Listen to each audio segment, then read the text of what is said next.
Okay. That rest and just, take it easy on yourself.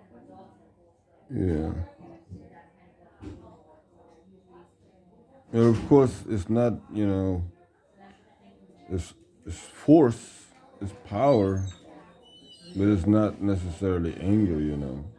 Well, yeah, but it's kind of a stressful situations that things that are upsetting you about how things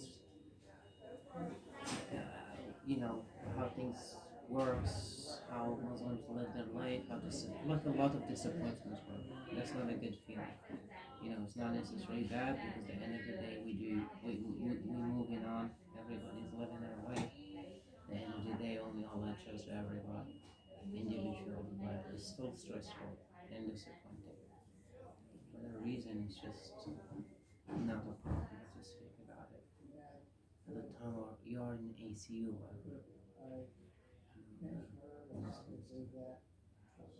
Yeah. It's honestly upsetting. You know very well that what they're doing is not correct. Well, yeah. It's not correct what they're doing. So Well, yeah. they have to be opposed, brother. You have to oppose falsehood. You can't just say, yeah, I'm waiting for the truth. And the falsehood is apparent and clear. You gotta refute it. That's the problem. Right. Can only do so much. End of the day, everybody is responsible for themselves. This is We true. are responsible to make a difference and correct things based Yeah, on our means in a proper way. So, it's very true. you know, You have to fight. only Allah who guides. You have to fight to be in that predicament. It doesn't. Only Allah alone guide people. Yeah, Nobody that's can do. true. Nobody can guide anybody. But he gave the Quran for guidance. So we may be, But he we gave want us to the be the Quran for cause he for gave, somebody's guidance. That's the only thing, we seek to do. Try, but beside that, but only he, Allah guides. but he gave us the Quran for guidance. Ihdina as-sirat al-mustaqim for guidance, right? Well, yeah. Right. So we have the guidance. So, We have the we have Quran. the guidance. We have everything. It's just about people opening their eyes and hearts and ears and souls. I don't know what else. But the Allied coalition forces will get stronger and definitely do the responsibility justice. That much, at least, we can say. Well, making one difference at a time is good. Yeah, I mean, you have Allied coalition forces, the spiritual, special division of the Allied coalition force. Like then, And then you have the special spiritual Allied coalition forces division. well, I don't necessarily care about the names. Well, how about the Brothers in Labels. Intelligence Incorporated, brothers in the Girls Attache, the Latifi Brigade, brother. That's all your ingenuity, brother. I mean, you definitely did come up with the Girls. Is that wrong? Well, I did, yeah. Yes, thank you very much. Yes, Thank you very much. that's Islam, Yes, thank you. It's a fair Thank you. thing for- It's a fair thing for a Muslim to do. Exactly. Yeah. And that's Men, exactly what you women did. all have, You're right. And so you are the founder of the Girl C. You're also the founder of the Latifi Brigade. And you are attached to the Khalil Brigade, brother.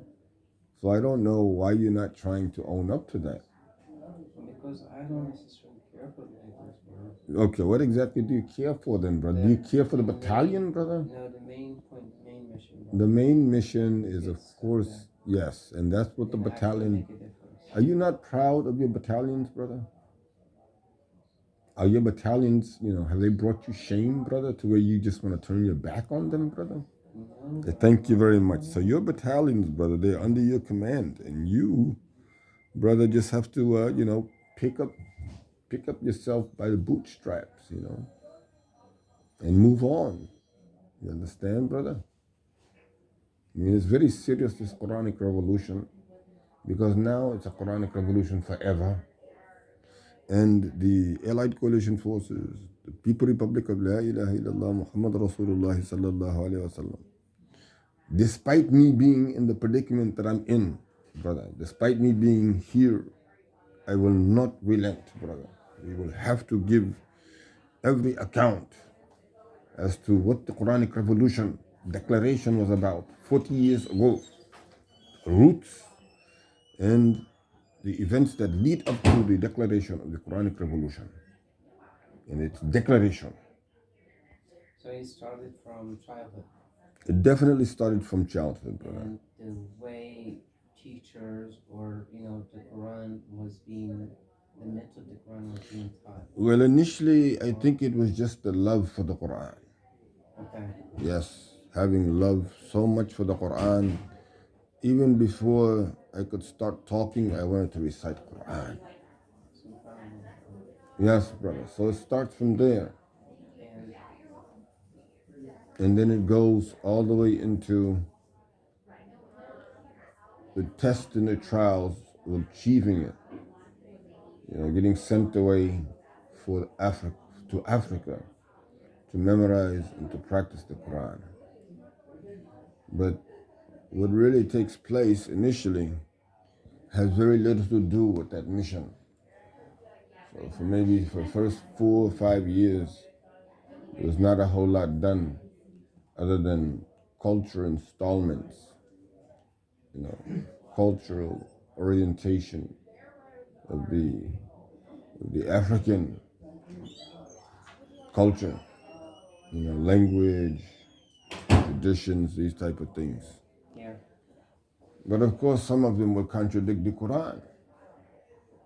Not all culture is going to, you understand? I mean, that's basically what's happening Everywhere. Every culture that's like Its own, that it doesn't want to let go. Islam, Cultural Islam. label You it see, that way. that's the problem. There's a lot of misconceptions. So then there were 4 brothers, and out of the 4 brothers, only one completed the mission of the Quran, and the other 3 did not carry it all the way through. But the problem is that this mission was not my mission. This mission was not my brother's mission. This mission was my mother's mission. She is the one who labeled it Operation Complete Quran or No Return Home. So we were there, brother. We were there. That was assigned to all of you. Absolutely, absolutely. You were the only one that completed the Quran. Absolutely, brother. So what happened? Well, brothers split up. The brothers went into the U.S. military, and they took on, the U.S. military culture, and they had to go back and forth with my mother about why they even joined the military. So,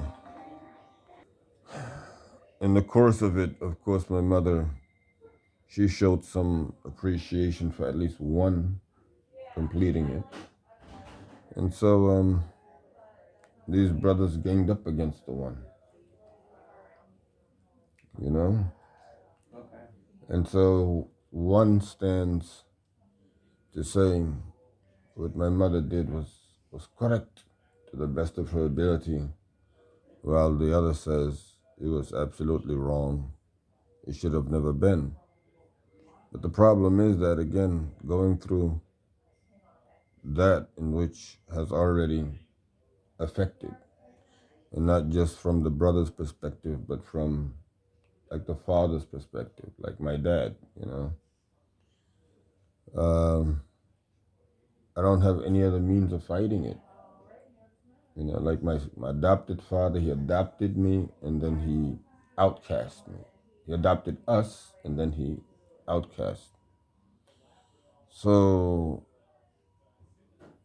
at that time I was wondering like what's next, like how was it supposed to be that I have no father and the one who adopted me is outcasting me just as I'm finishing the Quran. Right.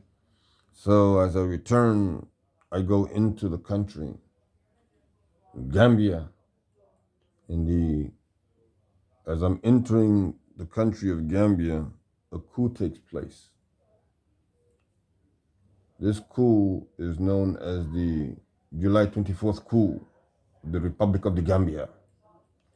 At that time, I'm at the border and I enter and I go to where to catch the ferry, but there's no ferry. So I stand there and I make the supplication. We don't know what's going on. Allah subhanahu wa ta'ala does know. So we accept whatever it is. How old were you then? 17. 17. 17. And maybe I would be 18 that July, that December. That December I would be 18, I think so. I think that.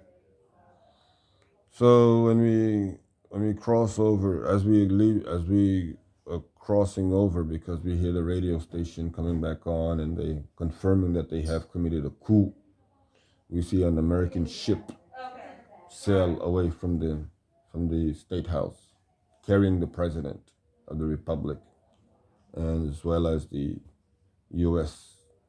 attaches, the U.S. embassy staff. My own brother was on that ship because he worked for the military, for the embassy. So, So what happened afterward? well, when we crossed over, they said that they were calling a curfew by 7. We crossed over about 6, so we had 1 hour. No. Yeah.